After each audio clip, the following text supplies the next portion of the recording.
When we think about gun deaths in the United States versus in other countries, there are some metrics that really don't tell us very much, right? So, for example, the number of gun deaths in the United States tells us very little because it doesn't consider the population of the United States, which is very large. So, not all facts or data about gun deaths are relevant. But we have an upcoming study from public health researchers David Hemingway and Aaron Grinstein, and it uses data from the World Health Organization to give us what I think are some pretty relevant statistics. They looked at homicide rates in the United States and other countries. So by looking at the rate, it takes into consideration the population of these countries, and they determined that U.S. firearm homicide rates are 25 times higher in the U.S. than in other, call them high income, call them OECD, call them developed countries, whatever.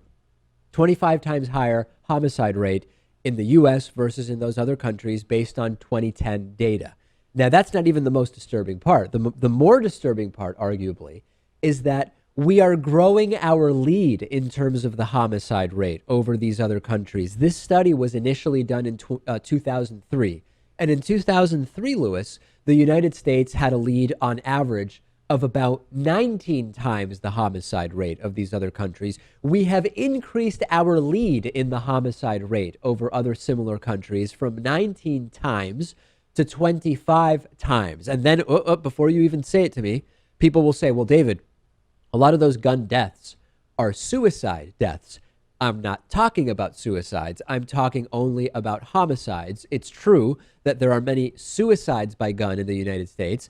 The U.S. only leads our developed friends in other countries in the suicide rate by about 8x. So we're still winning there or losing, depending on how you describe it, but we're way better at having an even higher homicide rate. And the study does distinguish. So I think this is pretty relevant data. Yeah, also, I don't think we need to talk about gun suicides when we're talking about gun control or anything like that. Well, I don't know what you mean by we don't need to talk about it, right? The pro-gun side will say, hey, the numbers really aren't that bad if you discount the suicides, and we shouldn't be that worried about the suicides. But there's a reality that if you make guns more difficult to access, the number of suicides will also decrease.